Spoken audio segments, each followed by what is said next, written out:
This reading, we got The Power of Your Subconscious Mind by Joseph Murphy.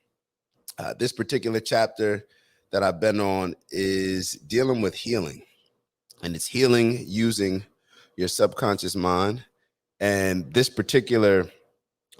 new chapter, I should say, is started off talking about like healing in mental times and how back in the day, we always used to incorporate a certain level of subconscious healing.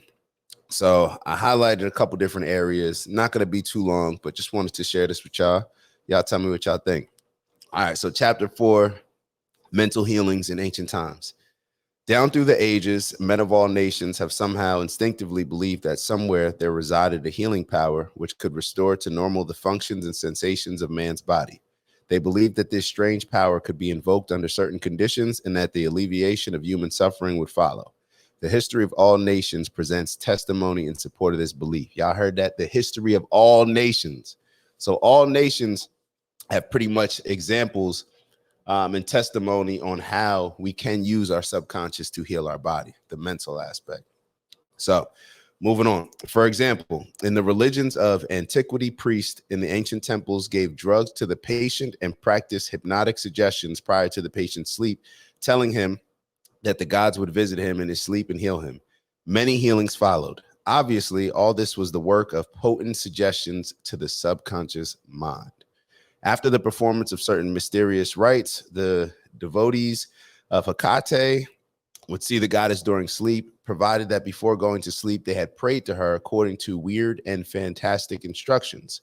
They were told to mix lizards with resin, frankincense. I've seen that before in the herb section or something like that. And myrrh, myrrh, not sure exactly what that is, and pound all this together. So you got your lizards, your resin, frankincense, myrrh, and pound all of it together in the open air under the crescent moon. Healings were reported in many cases following this grotesque procedure. It is obvious that these strange procedures, as mentioned in the illustrations given, favored suggestion and acceptance by the subconscious mind of these people by making a powerful appeal to their imagination. Actually, in all these healings, the subconscious mind of the subject was the healer. All right, so just another thing when it comes to our subconscious mind, and it's not just healing. Let me give you a little button. When it comes to, using our subconscious mind, healing is just one aspect that it can play a role.